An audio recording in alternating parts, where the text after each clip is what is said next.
tawag dito, isda. Shout out sa mga taga Batangas. Shout out. Mga taga Batangas ay shout out natin. Ayan oh, Ilalahot ko na. lalagay nyo. Dadaan lang, baka mahulog naman, wala tayong maulam. Bagong karel yan ang dami. Ha? Bagong karel. Kita mo naman ang talagang chef manual. Chef Tatay Percy. Ay, wag mo lagay yung sabaw niya. Ay, wag. Yung lang, yan lang isda. Yan. Ay, hindi pa nila. Ano yung pangalan lugar dito bro? Port Renfrew. Shout out lang po sa mga taga Batangas from Port Renfrew. Port Renfrew.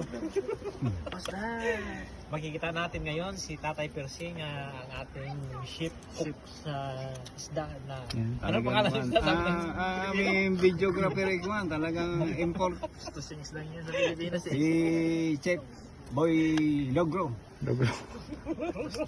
Ang chef namin. Ako'y assistant lang, assistant. Anong pangalan nito bro? Bastos to ano? Sa Pilipinas eh. Ano nga, sabihin mo nga bro? Si Kanto, Kuya Del. Del daw. Sabi nga, palad eh. Palad dyan eh. Ha? Yung sabi ng Pilipinas, ay basta isda dyan. Sensor po ang pangalan ng isdang ito, sensor. Censored. Ganda.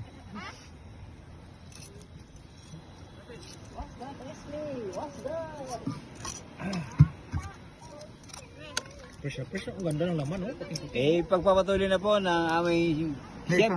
si Boss Logro. Ako lang po ay assistant. Assistant niya pala, kaya ako taga. Chef Lahat Manuel. pala dito. Oh, sige. Sige na chef.